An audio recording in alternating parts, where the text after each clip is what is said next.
The Iliad by Homer, Book 2, Summary. But before said summary, two things that I'd like to mention from the previous book regarding where we are at right now. Number one, Agamemnon already has sent Chryseis to her father in a ship along with Ulysses and like other sacrifices, hecatombs basically, for appeasing Apollo. Right, so Agamemnon doesn't want the wrath of Apollo anymore, and he wants to appease him. Agamemnon also has sent two soldiers to Achilles' tent to get his captive Briseis away from him, like he said he's gonna do. To which Achilles, the two soldiers initially are kind of frightened to go into Achilles' tent because he's so valiant and everything. To which Achilles says that, brothers, my fight is not with you. I am not mad at you or anything, and I'm not gonna do you any harm. You can take Briseis, but when in battle you'll be looking for me, you won't find me. That's it. And at the end of book one, what happened was, there was this. So all the Olympian gods were there, and they had just finished eating, and everyone having their fill and had gone to sleep. Book two starts. All the gods and all the warriors, they are sleeping, but Jove can't sleep. Jove is thinking about ways in which he can, do honor to Achilles, do good to Achilles, and give trouble to the Achaeans, right? Like he said he would do to Thetis. And finally, he decides that he's going to send a lying dream to Agamemnon. So he sends the lying dream, and the lying dream tells Agamemnon, kind of goads him to, sack the city of Priam. And he says, the dream says that he's gonna be successful when definitely Jove's intentions are something else.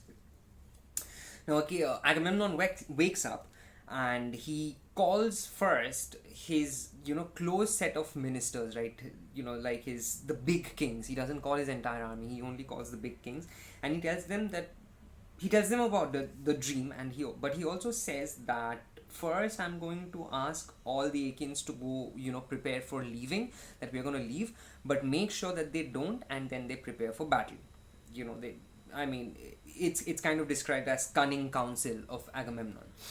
So this is what he asks his ministers to do, and then the entire army, kind of like a flock, they come together because a rumor was already going on around the ships that Jove has vouchsafed them victory, right?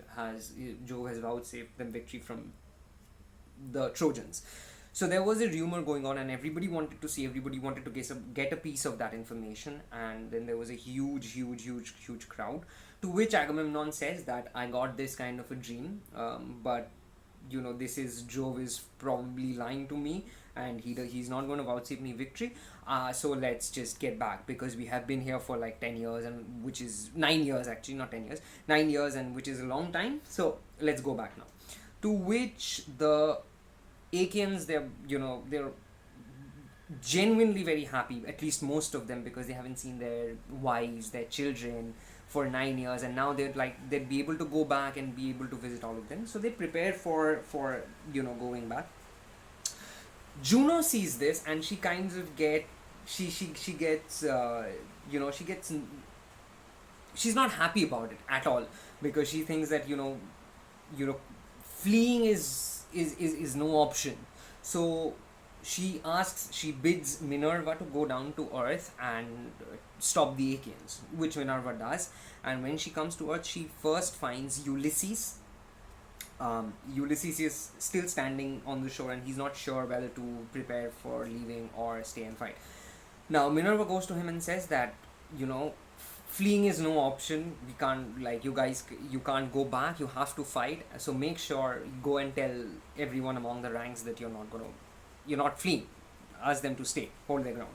So Ulysses does that. He talks nicely to the big kings. He rebukes the foot soldiers, and then there's one particular guy who says kind of blasphemous stuff about Agamemnon, and Ulysses really rebukes him, and all the other Greeks kind of enjoy that. He's kind of like a joker, something like that.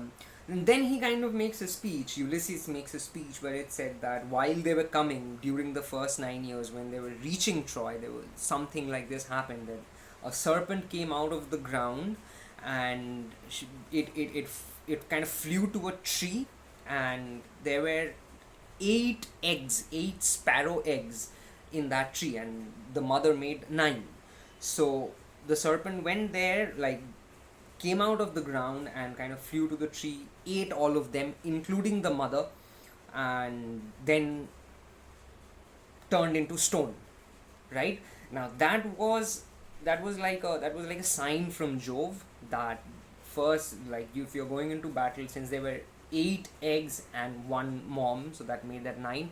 So nine sparrows were eaten by the serpent. So the 9 years they'd have to fight, and on the 10th year they would get success. That was the idea, and the Achaeans are they kind of applause.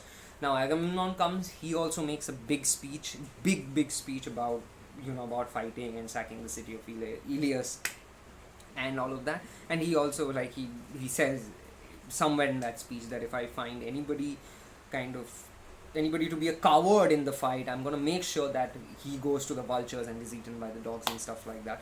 And then after that, there is a huge list basically of all the Achaean and Trojan soldiers that's really got nothing to do with the story. It's just their names, which I don't even remember, to be really honest, so I can't really tell you that. But that's not part of the story. This was the summary of book 2. Thank you very much, folks. Take care of yourselves. God bless us all. Good night. Bye bye.